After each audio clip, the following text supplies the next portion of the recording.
Tell you that you right might, now. you know, if once you go there, you might really make that connection of Kemet and Hebrew. Right. I think I'm definitely going to join the two together.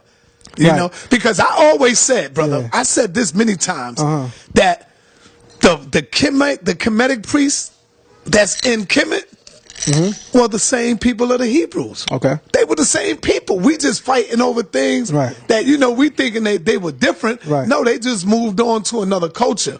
Coming out of Kemet and spreading out all over the world. You know, some of them are Muslims today. Some of them are Kemet. Some of them are Hebrew. Some of them are Masons. But they all came right up out of the school of Kemet first. That's what I'm saying. Well, let me say this, because I can speak from this particular level. On the initiate level, much of what we talk about, there's not too much difference.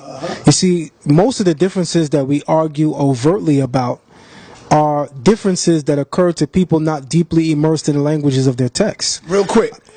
When you look at the Masons and you look at their studies, don't they talk about Kemet? Absolutely. That's what I'm talking about. Kemet is all in their science. When you look at the Muslims, they already talking about the Ka and the Ba and the spirit and the soul. They just call it the Kaaba, the Qibla, the house, the El Rukin, the house of God. But the Ka and the Ba, we know that's Kemet. Well, let me take it a step further. Let me bridge the gap intellectually, right?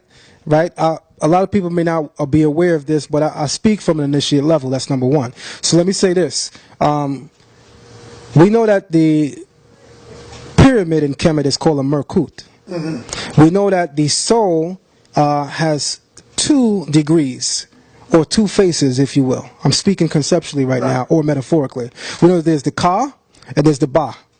We know that in the Hebraic initiate system, there is something known as the Merkava, or the Merkaba, which would represent deeply immersed insights on the text from an initiate level. So make no mistake about it, I could actually tell you that since I've been reading the Pert Emheru, I've seen so much correlation on the initiate level, which the masses don't even understand. So what I really want to say is this: people who are priests in those traditions are people who know that the same thing is being said by everybody. But you know why you are able to see that, Brother Zion? Because you know fluent Hebrew. You know how to read the Hebrew. So when now you study in the Medunetta, it'll be easier for you to make the correlation, the connection, because you know the pure Hebrew. Well, let me make this clear, because I'm speaking about initiates and initiate level. I want to make a difference between what I call initiate and what people call Masons. That's number one. I'm not a Mason. All right. And me neither, but everybody that nigga saw that as a Mason. Yeah, I'm not a Mason. I ain't know. People if I was, I would say I was a Mason. I'm not a Mason. You know? I'm an initiate. I'll tell you that right now. And what's the difference? Somebody who's not an initiate would sit here and explain to you the difference. So I'm gonna leave it at that. So what I want to say is this. Brother Polite went everywhere talking about he's a Mason, he's a Mason, he's a Mason, but he also went on record saying that he don't believe in God. Let me tell you something that initiates know about Masons, because initiates know Masons very well, okay? In order for you to be a Mason, the first thing you must confess, the first thing you must announce is that you believe in a God. Because both Masons and initiates behind closed doors all have a God that they believe in.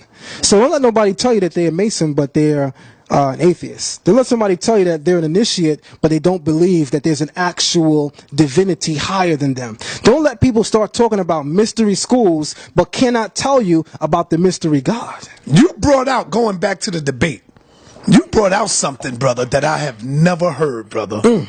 Nobody bring out. So I definitely learned something from that debate. And you talked about what was Ma'at. Right. No, not Ma'at, the female, but you talked about Ma'ah. I never heard that, brother. I mean, that right there shows that you definitely been putting in some groundwork.